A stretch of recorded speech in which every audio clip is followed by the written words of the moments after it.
अब एक खेमा है यूपी में जिस पर अखिलेश यादव तंज ले रहे हैं। अब एक और खबर है अजय जी, वो खबर जरा एक बार चलाते हैं, उसके बाद इस पर चर्चा करेंगे, क्योंकि आपके नेता और भाटी जी के नेताओं के बीच में एक गठबंधन है, लेकिन उस गठबंधन को लेकर यूपी उपचुनाव को लेकर क्या कहा जा रहा है? यूपी उपचुनाव से पहले क्या इस गठबंधन में खींचतान नजर आ रही है? क्योंकि समाजवादी पार्टी कांग्रेस को वहां सिर्फ 2 सीटें देना चाहती है, लेकिन कांग्रेस के जो नेता हैं अजय राय, उन्होंने कह दिया हम 5 सीटों पर वहां लड़ेंगे, 5 सीटों पर लड़ने का उन्होंने ऐलान कर दिया।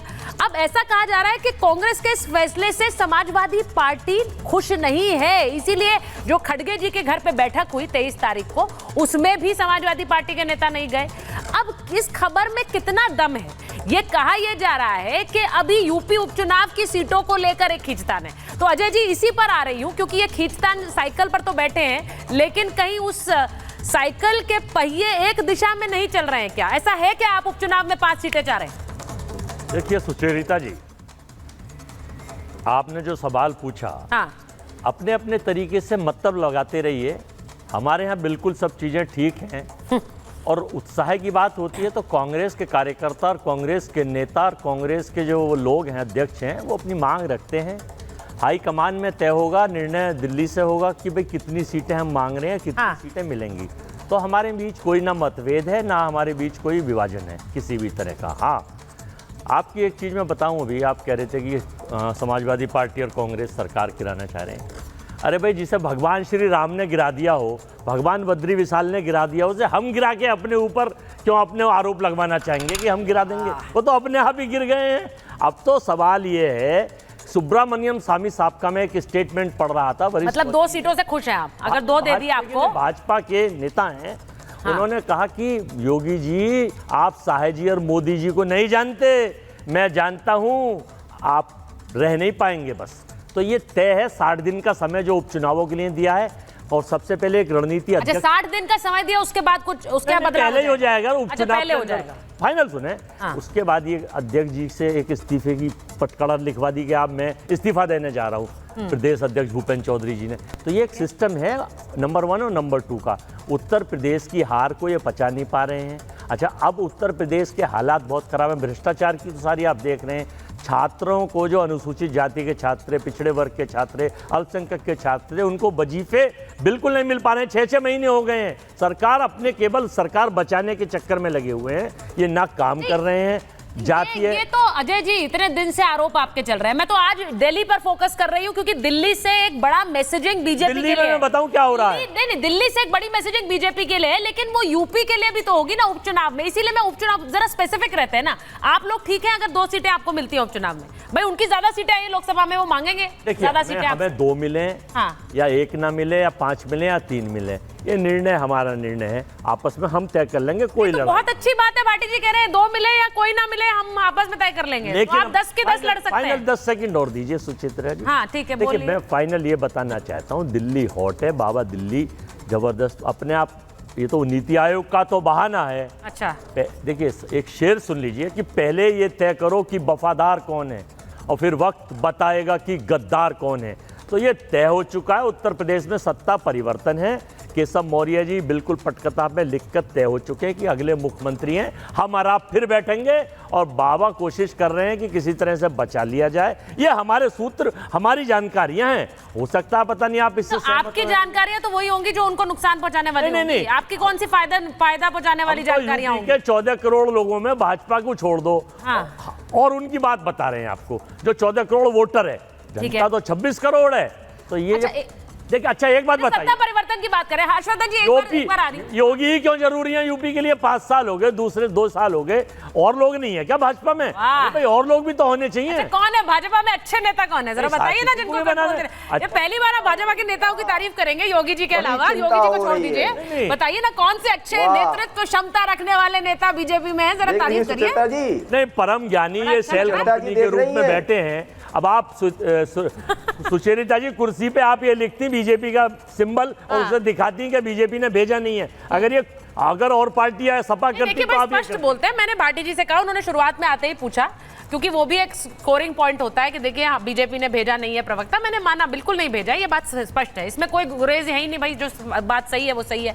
अब हर्षवर्धन जी, मैं इसलिए पूछ रही हूँ आपसे क्योंकि वो कह रहे हैं कि एक सत्ता परिवर्तन क्लियर है, होना है। अब उनको ये नैरेटिव वो पुश करेंगे क्योंकि उनके लिए वो सूट करता है उन्हें। लेकिन यूपी में इस वक्त जो कुछ हो रहा है वो बीजेपी को सूट नहीं कर रहा है। और योगी आदित्यनाथ इस वक्त आज जब दिल्ली आएंगे, ये भी बड़ा ये होगा कि वहां लखनऊ में मुलाकात नहीं होगी डिप्टी सीएम्स के साथ, यहाँ दिल्ली में आके होगी। देखिए सुचेता जी, सबसे पहले तो ये कि मेरे ऊपर जो लिखा हुआ यूपी में एकजुट, तो मैं इससे पूरी तरह से असहमत हूँ। अगर एकजुट होती बीजेपी भाई हटा दीजिए, आप ये चर्चा नहीं कर रही हैं। तो पहले तो मैं इस पर एतराज करता हूँ, जो मेरे ऊपर लिखा हुआ है यूपी में एकजुट, शायद वो टीवी का फॉर्मेट है तो आपको करना पड़ता है। नहीं, आपके और भाटी जी में एक बात सिमिलर है, जो ऊपर लिखा होता है उस पर आप लोग बहुत ध्यान देते हैं और तुरंत हटाने के लिए भी कहते हैं, तो भाई हटा दीजिए। हर्षवर्धन जी, बोलिए बूथ पर आ जाइए हमारी तरफ। बात ही बोलूंगा, आपको आना तो है कुछ दिन बाद, तो कुछ दिन पहले ही आ जाइए। मूल बात जो है, मुझे लगता है कि देखिए जो सबसे बड़ी बात है, भारतीय जनता पार्टी के बीच में सब कुछ ठीक नहीं है, इसमें कहीं कोई संदेह नहीं। लेकिन मैं स्पष्टता से फिर से बोलता हूं, जो भाटी जी की पार्टी में हुआ था वैसा नहीं हुआ था। जो भाटी जी ने कहा कि आप मान रहे हैं कि वैसी स्थिति हो गई, ऐसी स्थिति मुझे अभी नहीं दिख रही। ऐसी स्थिति होती अगर कहीं कोई अभद्रता, कहीं किसी के साथ गाली गलौज, कहीं किसी को मंच से धक्का, कहीं किसी का माइक तोड़ देना, कहीं किसी को कुर्सी से गिरा देना, ये सब नहीं हुआ। लेकिन ये चिंता की बात है, क्योंकि अगर मुख्यमंत्री की बैठक में दोनों उप मुख्यमंत्री नहीं जा रहे तो ये भारतीय जनता पार्टी के लिए चिंता की बात है। और देखिए, मैं फिर से कह रहा हूं, अगर एकजुट होते तो 33 सीटें उनकी नहीं आती। वो इसकी चिंता कर रहे हैं और अगर उसका वो रिव्यू कर रहे हैं, अपने आप को सुधारने की कोशिश कर रहे हैं, उस सुधारने में निश्चित तौर पर ये कोशिश होगी कि हर कोई चाहेगा। केशव मौर्य को भी लगता है कि वो पिछड़ी जाति के सबसे बड़े नेता हैं, हाँ। उनको लगता है कि वो उस वक्त प्रदेश अध्यक्ष थे। तो मुझे लगता है कि वो रास्ता कशी अवस्था चल रही है। लेकिन उत्तर प्रदेश के मुख्यमंत्री की कुर्सी खाली नहीं है, कोई बदलाव नहीं होने जा रहा है, मैं फिर से बता रहा हूँ। देखिए, इस बीच अखिलेश यादव का एक और ट्वीट आ गया है, मैं एक बार बता देती हूँ। आज बड़ा सुबह से ये गेम चल रहा है, अखिलेश जी ट्वीट कर रहे हैं, फिर केशव प्रसाद मौर्य उसका जवाब दे रहे हैं, फिर अखिलेश जी ट्वीट कर रहे हैं, फिर केशव जी जवाब दे रहे हैं। तो ये आज एक्स पर अच्छा एक गेम चल रहा है सुबह से। बड़ी खबर बता रही हूँ, लगता है डबल इंजन वालों के बीच में एक और इंजन आ गया है। अब इसका मायना समझिए, वो कहना क्या चाह रहे हैं। वो कह रहे हैं जो दिल्ली लखनऊ के बीच शंटिंग करता है, ऐसा लग रहा है दो राजधानियों के बीच कोई इंटरसिटी आवागमन सेवा चल रही है। इंटरसिटी आवागमन सेवा चल रही है दिल्ली और लखनऊ के बीच। ये अखिलेश जी ने थोड़ी देर पहले पोस्ट डाला है एक्स पर। अब बड़ा इंटरेस्टिंग है, वो इस पर तंज पे तंज कसे जा रहे हैं। उन्होंने एक और पोस्ट डाल दी है। अब मैं तो ये पूछूंगी एक बार, क्योंकि संजय जी आपके पास आ रही हूँ, 1 मिनट बस इस पर भाटी जी का रिएक्शन ले लूँ। भाटी जी, ये जो इंटरसिटी सेवा की वो बात कर रहे हैं, केशव प्रसाद मौर्य ने कहा इतना ध्यान आप समाजवादी पार्टी पे दे देते तो पार्टी को और बेहतरी हो जाती। सारा ध्यान आपका बीजेपी पर ही फोकस है।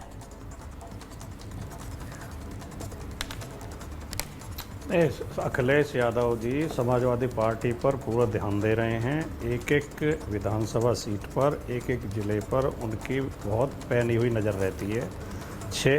उत्तर प्रदेश की समस्याओं पर, उत्तर प्रदेश के मुद्दों पर वो लगातार नज़र रखते हैं, उन पर बोलते हैं, उन पर रिएक्ट करते हैं। तभी तो उत्तर प्रदेश में समाजवादी पार्टी मजबूत हो रही है। दूसरी बात, अखिलेश यादव जी बहुत ही उदार हृदय और मिलनसार नेता हैं। वो कभी गठबंधन, जैसे गठबंधन का आपने जिक्र किया था, फिर आप मुझसे सवाल पूछ रही थी, फिर आप उधर हर्षवर्धन जी की तरफ चली गई। अखिलेश यादव जी का चरित्र में ये शामिल ही नहीं है। वो किसी के साथ धोखा नहीं करते, वो अपना नुकसान उठा लेते हैं। 19 में बहुजन समाज पार्टी के साथ समझौता किया तो बहुजन समाज पार्टी ने जो जो सीटें मांगी उन्हें दे दी। इस बार कांग्रेस के साथ हमारा बिल्कुल मन से समझौता है।